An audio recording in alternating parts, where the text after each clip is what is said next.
अस्सलामुअलैकुम my beautiful YouTube family. I hope आप लोग बिल्कुल ठीक ठाक होंगे, जहाँ भी होंगे खुश होंगे अपनी ज़िंदगी में। जी सबसे पहले तो आप सबको बहुत बहुत रमज़ान मुबारक।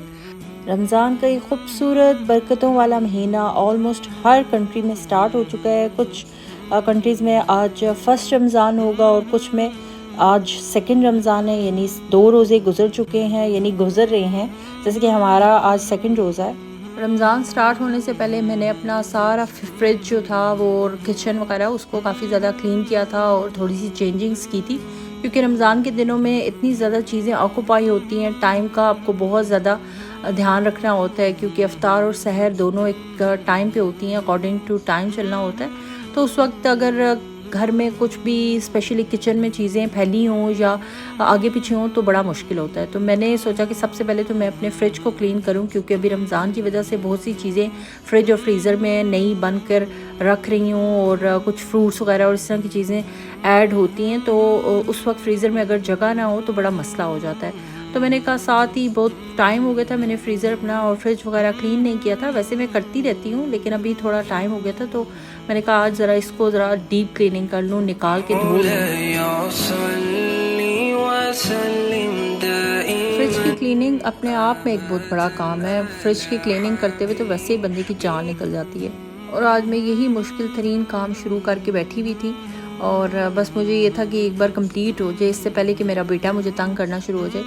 तो बस ये है कि फ्रिज वैसे साथ साथ साफ़ करते रहो तो इतनी गंदी नहीं होती, लेकिन ना मेरी वैसे भी फ्रिज इतनी ज़्यादा गंदी नहीं थी, लेकिन उसके बावजूद मुझे थोड़ा सा इसको ज़रा डीप क्लीन करना था। तो मैंने सारा कुछ निकाल के उसको वॉश कर लिया, और वैसे मैं स्प्रे से और कपड़े के साथ अच्छे से जहाँ भी कुछ गिर जाए या कुछ भी हो जाए उसको साथ के साथ साफ़ कर देती हूँ, तो जिस वजह से मुझे काम को बहुत ज़्यादा टाइम नहीं लगता। लेकिन आज जब सब कुछ निकाल के मुझे क्लीन करना था, वॉश करना था, फिर उन्हें ड्राई करना था, लगाना था, तो इस चीज़ में काफ़ी ज़्यादा टाइम भी लगा और थोड़ी सी थक भी जाता है, थकावट हो जाती है बंदे को इतना ये काम करने के बाद। फ्रिज को वैसे क्लीन करने का सबसे बेस्ट टाइम वो होता है जब फ्रिज मोस्टली खाली हो। मेरा अभी फ्रिज ऑलमोस्ट खाली ही था, उसमें कोई फ्रूट्स वगैरह नहीं थे, वेजिटेबल्स नहीं थी एज सच। तो मैंने फिर उसको क्लीन कर लिया, क्योंकि इससे पहले कि रमज़ान के लिए मुझे उसको भरना पड़ता। तो मैंने कहा इससे पहले पहले मैं क्लीन कर दूं। फिर जगह मैंने अलग अलग डिवाइड कर दी थी। एक खाने में मैंने रखा था जहाँ पे भी स्टोरेज बॉक्सेस होंगे, कोई भी बचा हुआ खाना तो वो रखूँगी, और एक में फ्रूट्स वगैरह और एक में जूसेस वगैरह इस तरह। और ऊपर वाला खाना मैंने छोड़ा हुआ था, कोई भी उस वक्त देखूँगी कि उस वक्त जब चीज़ें सामान वगैरह लेके आऊँगी तो अकॉर्डिंग टू दैट मैं उसको फ़िल करूँगी। तो इस तरह से फ्रिज मैंने काफ़ी खाली किया। जैसे मैंने फ्रिज खाली किया तो मैंने रमज़ान के लिए एक और पूरा अपने किचन का कैबिनेट जो है वो रमज़ान के बर्तनों के हिसाब से अलग कर दिया, क्योंकि ग्लासेस और जो भी रमज़ान में रोज़ अफ्तार के टाइम पे मुझे चीज़ें चाहिए होती थी वो मैंने सोचा कि मैं एक अलग जगह पे रख दूँ, कि मुझे उस वक्त कोई भी ना देखना पड़े कि गंदा है ये और ये साफ़ है। तो मैंने वो सारा सामान अलग कर दिया, बाउल्स भी और ग्लासेस भी, इवन चाय के कप भी, कि रोज़े के फ़ौरन बाद चाय पीने का सबसे ज़्यादा दिल करता है, मेरा तो बहुत ज़्यादा करता है। और यकीनन बहुत से लोग जो टी लवर होते हैं उनको सबसे पहले अफ्तारी के बाद फ़ौरन नमाज के बाद होता है कि चाय गर्मा गर्म मिल जाए ताकि बंदा फ्रेश हो जाए, वरना तो सर में दर्द शुरू हो जाता है। फिर मैंने ग्रॉसरी वगैरह भी जो थी, जो चीज़ें वगैरह कुछ थी वो भी साथ लेकर आई। कुछ टिन्स वगैरह थे स्पेशली चिक पीस के और कॉर्नस वगैरह के, बच्चों को इस तरह की चीज़ें अच्छी लगती हैं। फिर चाट वगैरह भी बनानी होती है, तो वो भी मैंने सारा कुछ अरेंज कर। इसी कैबिनेट के ऊपर वाले हिस्से पे मैंने तमाम स्टोरेज बॉक्सेस रख दिए थे, कि कुछ भी अगर स्टोर करना हो उस वक्त मुझे अफ्तार के टाइम पे तो मैं जल्दी जल्दी यूज़ कर सकूं। खैर ये सारा काम जो छोटा छोटा काफ़ी सारा किचन का था वो डन हो चुका था। फिर मैंने पालक लेकर आई थी, क्योंकि पालक वाले पकोड़े वैसे तो मेरे घर ज़्यादा नहीं बनते, लेकिन मैं खाती हूँ, तो मैंने थोड़ा सा पालक काट के वॉश करके ड्राई वगैरह कर लिया था। तो अब मैं उसको भी फ्रीज़ कर रही थी कि थोड़ा सा मुझे अपने लिए ही पकोड़ों के लिए चाहिए होगा, तो वो मैं उस वक्त निकाल के जल्दी जल्दी 2-3 पकोड़े जो मुझे पसंद हैं, तो वो मैं मिक्स पकोड़े जो होते हैं पालक वाले, तो वो मैं अपने लिए बना लूँगी। वैसे तो मेरे घर में सभी को वो जो गोल आलू वाले पकोड़े होते हैं वही पसंद हैं। सिर्फ मुझे ये मिक्स पकोड़े या और भी कोई सब्ज़ी वाले वेजिटेबल पकोड़े होते हैं गोभी के या बैंगन के, तो वो मुझे काफ़ी अच्छे लगते हैं, तो मैं कभी कभी अपने लिए बना लेती हूँ जब मेरा दिल करे।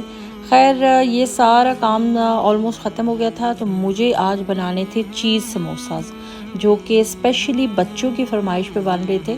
वैसे तो बाज़ार से भी ये सब समोसा मिलते हैं, लेकिन उनका टेस्ट और जो हाइजीन का प्रॉब्लम होता है ना, उस पर बंदा बिल्कुल भी भरोसा नहीं कर सकता। तो मैं कोशिश यही करती हूँ कि सब चीज़ें घर पे बना लूँ। एक तो टेस्ट अकॉर्डिंग टू हमारे बिल्कुल फ्लेवर के मुताबिक बनते हैं, जो बच्चे भी खुश होकर खा लेते हैं, और मुझे भी अपने घर के ही जायके जो होते हैं ना नमक मिर्च के, वो ही ज़्यादा अच्छे लगते हैं। अच्छा, चीज़ जो थी वो मैंने 2 तरह की ली थी, एक मोज़रेला और एक चेडर चीज़। चेडर चीज़ एक ये स्लाइसेस वाली थी जो डार्क येलो कलर की होती है, दूसरी मैं एक और भी लेके आई थी जो वाइट से कलर में है और वो पूरा ब्लॉक था। तो उसको मैंने भी नाइफ से ही काट के डाला था, और 2 तरह की चीज़ थी, मिक्स किया था इनको। वैसे तो चेडर चीज़ श्रेडेड मिलती तो अच्छी बात थी, लेकिन मुझे मिली नहीं, तो फिर मैं उसकी स्लाइस ही उसका ले आई थी। मैं घर में भी उसको श्रेड कर सकती थी। सम टाइम मैं बच्चों के पास्ता पे ऊपर चीज़ को श्रेड करती हूँ तो वो बड़ा खूबसूरत लगता है, लेकिन मैंने सोचा इसको काट के डाल लेती हूँ, एक तो ये इजी हो जाएगा। अच्छा, ये चीज़ मैं शो भी कर रही हूँ कि मैंने मोज़रेला और चेडर चीज़ दोनों यूज़ की थी इसमें, और साथ में थोड़े से कॉर्न्स वगैरह डाले थे।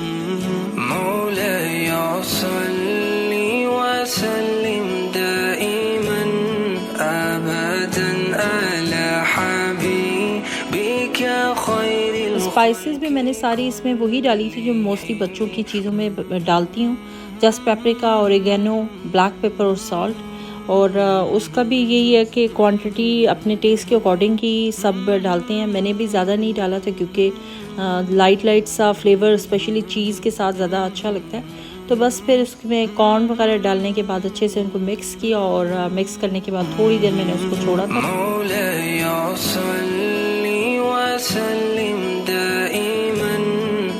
मैंने तो चीज़ समोसा को ज़्यादा स्पाइसी नहीं रखा था, लेकिन अगर कोई स्पाइसी पसंद करता हो तो वो चिली फ्लेक्स और रेड चिली को ऐड कर सकते हैं। लेकिन अकॉर्डिंग टू मी जो चीज़ समोसा होते हैं ना वो ज़्यादा स्पाइसी नहीं अच्छे लगते। और जो नमक है वो मैंने थोड़ा ज़रा कम रखा था, क्योंकि अक्सर चीज़ जो होती है उसमें सॉल्टेड होती है, उसमें नमक होता है, तो कहीं नमक तेज़ ना हो जाए।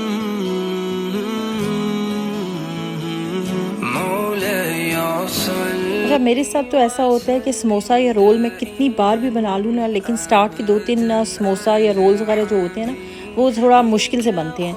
इसलिए फिर मेरी कोशिश ये होती है कि एक दफ़ा जब मैं ये काम स्टार्ट करती हूँ ना, शुरू में 2-3 टाइम पे मुझे ज़रा मुश्किल होती है उनको बनाने में। फिर उसके बाद जब वो मैं एक बार बनाने शुरू हो जाती हूँ तो फिर मुझे होता है कि अब मैं इसको ब्रेक नहीं दूँ, मैं पूरा ख़त्म करके ही ये काम छोड़ूंगी। क्योंकि फिर अगर ब्रेक दे के मैं दोबारा से शुरू करूँगी तो दोबारा से पहले 2-3 समोसे या रोल जो है वो मेरे से ख़राब बनेंगे। पता नहीं सबके साथ ऐसा होता होगा या नहीं, पर मेरे साथ तो होता है। इसलिए मैं ये काम सारा एक ही टाइम में ख़त्म करके ही फिर छोड़ती हूँ, उससे पहले नहीं, वरना फिर मेरे साथ तो वही होगा कि शुरू के 2-3 ख़राब और फिर ठीक होना शुरू होंगे। अच्छा, खैर मेरा आज का व्लॉग ख़त्म हो गया है। उम्मीद करती हूँ व्लॉग आपको अच्छा लगेगा। अगर अच्छा लगे तो प्लीज़ मेरे चैनल को लाइक और सब्सक्राइब करें। अपना बहुत सा ख्याल रखें। रमज़ान के इस खूबसूरत महीने में मुझे और मेरी फैमिली को अपनी दुआओं में याद रखिएगा।